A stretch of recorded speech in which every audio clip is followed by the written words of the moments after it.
Continuando con este evento, yo soy la doctora Felisa Salgado Escorcia y vamos a platicar sobre políticas públicas y participación ciudadana.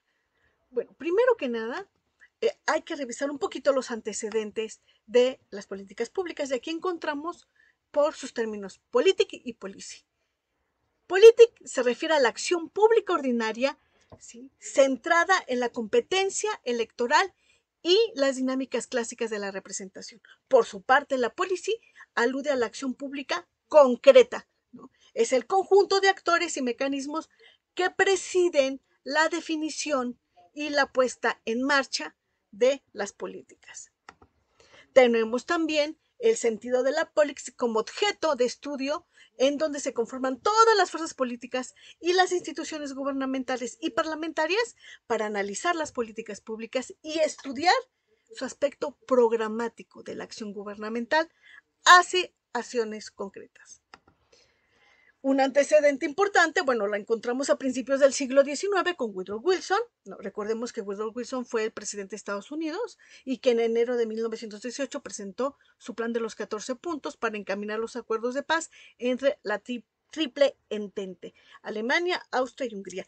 Y justamente él en este documento aporta hacia una doctrina científica aplicada a la administración que permitiera separar la decisión de política y ejecución burocrática. Un poco de esto lo vemos en estos 14 puntos.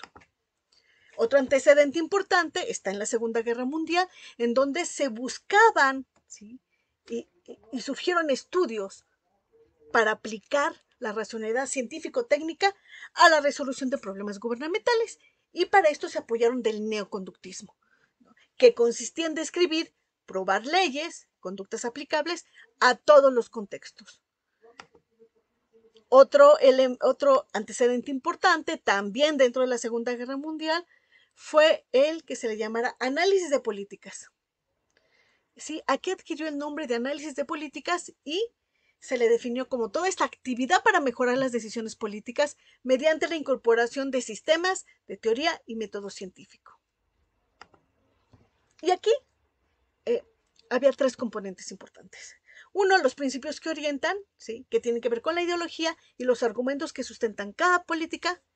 Dos, los instrumentos mediante los cuales se va a ejecutar esta política. Aquí incluyen, por ejemplo, los de regulación financiera, los mecanismos de presentación de políticas, etc.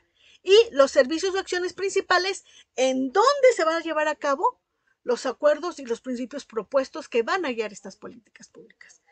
También, por ejemplo, Harold Laswell en 1951, ¿sí?, aquí en la década de los 50, introdujo un elemento importante para las políticas. Él lo vio como, dentro de la ciencia política, las definió como el sentido que toma las decisiones y las ciencias de la política, las que estudian el proceso de la política, sus consecuencias, su estudio, todas sus variables, y enfatiza en la teoría de la elección.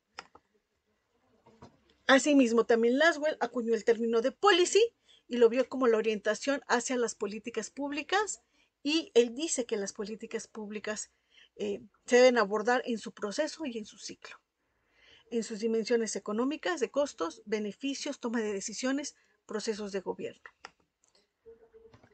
Kaufer, por su parte, habla de las políticas públicas como esta acción simbólica, no programada, de políticas públicas que se refieren a todas las actividades materiales que gestionan las autoridades públicas. En la definición de Kaufer, bueno, él pone particular atención en el conjunto de decisiones cuyo objeto es la distribución de determinados bienes. Y bueno, él subraya que la toma de decisión se encuentra como un elemento importante porque aquí se da el juego entre recursos, los que pueden ser distribuidos para favorecer o afectar a determinados grupos de individuos. A esta definición, Oslac y O'Donnell la definen como conjunto de acciones y omisiones que se manifiestan en una determinada modalidad de intervención del Estado en relación a una cuestión muy particular, el interés y la movilización de otros actores de la sociedad civil. Sí, por ello, las políticas públicas son las acciones de gobierno, ¿sí? Estas acciones son emitidas por este como una manera, un mecanismo de dar respuesta a las diversas demandas de la sociedad, ¿sí? Y estas son de uso estratégico, ¿no? Sus recursos son de uso estratégico para aliviar problemas nacionales. Las políticas públicas también consisten en reglas y acciones que tienen objetivos muy precisos para resolver y dar respuesta a la infinidad y multiplicidad de necesidades e intereses, de preferencia de grupos, personas y de todos aquellos actores que están integrando a la sociedad. Y aquí vemos también la importancia de de participación ciudadana, que vamos a abordar con un poquito más de amplitud en unos momentos. Bueno, generalmente, ¿sí?, la definición de políticas públicas se toma de tal manera, ¿sí?, como un mecanismo, una tecnología de gobierno que va a ayudar a solucionar problemas y va a permitir que las personas y los grupos coexistan muy a pesar de sus diferencias. Para ello, bueno, se apoyan en una tipología de redes de políticas públicas. Y aquí Sarah Gordon, eh, ella elaboró una tipología de cuatro, ¿no? Distributivas, regulatorias, redistributivas y constituyentes. Vamos a hablar un poquito de ellas. Las políticas distributivas son a corto plazo, no limitan sus recursos a satisfacer demandas de grupos exigentes, ¿sí? Estas son fáciles, ¿no? Se caracterizan por ser fáciles, pueden dividirse los recursos y repartirse en pequeñas unidades para ir solucionando problemas. Entonces son las distributivas. Tenemos otra categoría que son regulatorias y también son a corto plazo, y estas se concentran en el ámbito del económico, ¿sí? Tienen la capacidad de aumentar o reducir opciones de los grupos e individuos porque están apegadas a la ley. Tenemos también en estas políticas regulatorias, por ejemplo, no es posible otorgar al canal de televisión o una línea aérea a todos los solicitantes. Las decisiones son particulares, ¿sí?, deben aplicarse por regla general y todos a partir de la ley. Las políticas regulatorias, sus impactos son más duraderos que que otras políticas, pero también se perciben a partir de lo que dicta la economía. Entonces, eso es muy importante. Las políticas redistributivas, por ejemplo, inciden en la mejora de distribución de recursos, por ejemplo, un programa de jubilación, ¿no?, que atiende a los derechos de las mujeres, ¿no?, pues sería un ejemplo. Las redistributivas también incluyen relaciones muy amplias entre los individuos en la toma de decisiones y cómo se interrelacionan. Tenemos las políticas constituyentes. Estas políticas constituyentes son de carácter coactivo, hacen modificaciones de régimen y o administrativo, ¿no?, y suelen alterar el ejercicio de los derechos del ciudadano porque pueden modificarse a partir del régimen político y administrativo, ¿no?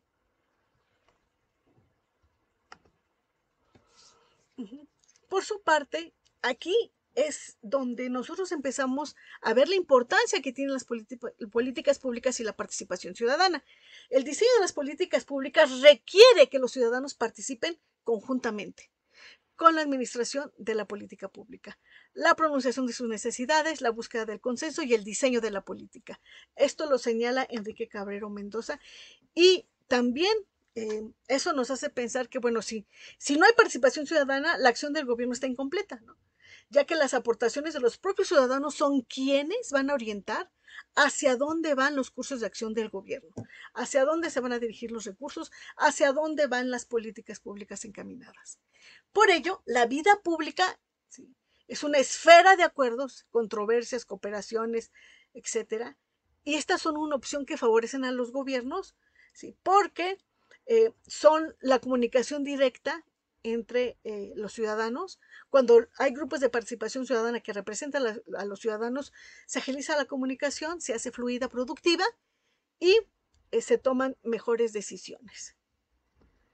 Tenemos también que el abordaje de los problemas públicos requiere que los gobiernos sean institucionales, que tengan instituciones que sean aptas para conjuntar sus recursos y cooperar con los ciudadanos, y que existan estos mecanismos que permitan, ¿sí?, mecanismos regulados, legales, que permitan la participación de los ciudadanos. Y aquí tenemos una fase de evaluación en el derecho de la corresponsabilidad a la información. La evaluación de los ciudadanos es posible debido a las características del gobierno de lo público. Por eso tiene que haber estos mecanismos regulatorios de participación para que esto pueda ser posible, ¿no? Y entonces hablamos de políticas públicas y participación ciudadana, y entonces en su conjunto se hacen políticas públicas corresponsables, ¿no? La participación ciudadana es el involucramiento de los individuos en el espacio público estatal y no estatal, desde su identidad, desde su lugar, desde su comunidad política. Esta participación está vinculada a los modelos de democracia, al tipo de relación de gobierno-sociedad y pensando en el modelo de Estado que se quiere construir. De aquí la importancia de la participación ciudadana como parte esencial en los procesos de política pública, ¿no? Es un elemento fundamental y esto da la posibilidad de llegar a la gobernanza democrática que puede constituir un mecanismo para el empoderamiento social. Recordemos que la gobernanza, ¿sí?, es la forma de gobierno basada en la interrelación equilibrada del Estado y la sociedad civil y el mercado. Estado, sociedad civil y mercado, y esta tríada logra un desarrollo económico, social e institucional estable, ¿sí? Por su parte, Nuria Cunil nos habla de hay que distinguir la participación social, comunitaria, política y ciudadana. La participación social es la que se da en razón de la pertenencia del individuo, de la posibilidad de asociarse en organizaciones para la defensa de sus intereses, ¿sí?, de los integrantes, y es el interlocutor principal del Estado, ¿no? La participación comunitaria, por su parte, es el involucramiento de los individuos en la acción colectiva con la finalidad de desarrollar la comunidad mediante la atención de sus necesidades, de sus miembros, y asegurar una reproducción social beneficiosa para todos los miembros de la comunidad, por supuesto. En cambio, la participación política tiene que ver con el involucramiento de los ciudadanos en las organizaciones formales y mecanismos de sistema político, de partidos, parlamentarios, ayuntamientos, elecciones, etc. Esta participación está mediada por mecanismos de representación política. De ahí que la participación ciudadana es aquella en la que los ciudadanos se involucran de manera directa en todas las acciones públicas, ¿sí?, y hay una visión de espacio público, un espacio de los ciudadanos. El espacio público es espacio de participación de los ciudadanos, donde coacciona con el gobierno, y de ahí pueden salir políticas que beneficien a la comunidad, a los ciudadanos y al Estado. Esta participación, ¿sí?, es importante porque pone en contacto a los ciudadanos con el Estado y juntos pueden alcanzar metas. Y bueno, y obviamente para que haya esta participación, pues debe haber una educación del ciudadano en la participación. Deben de formarse desde la escuela, desde la comunidad, ciudadanos, no solo de nombre, no solo que cumplan el marco legal, sino que estén preparados para ejercer la participación, ¿no? Alicia Sicardi, ella nos habla de la participación ciudadana y dice que esta puede ser institucionalizada y autónoma. La participación institucionalizada es la que está contenida en el marco legal y normativo y está relacionada con las políticas públicas y con los procesos electorales, y tiene la finalidad de la formación de la autoridad legítima. Esa parte es importante. También nos dice que la participación autónoma es aquella que no es organizada de las instituciones gubernamentales, sino desde la sociedad, ¿no? Entonces, está primero la sociedad y luego las instituciones, y así surge la participación autónoma. Ella habla de tres funciones: la ciudadanía formal, que es los instrumentos principales que se distinguen aquí, es la participación individual y colectiva.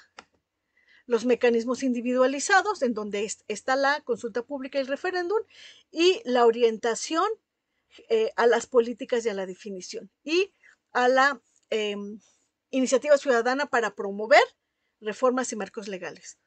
A continuación hablaremos de la participación y de las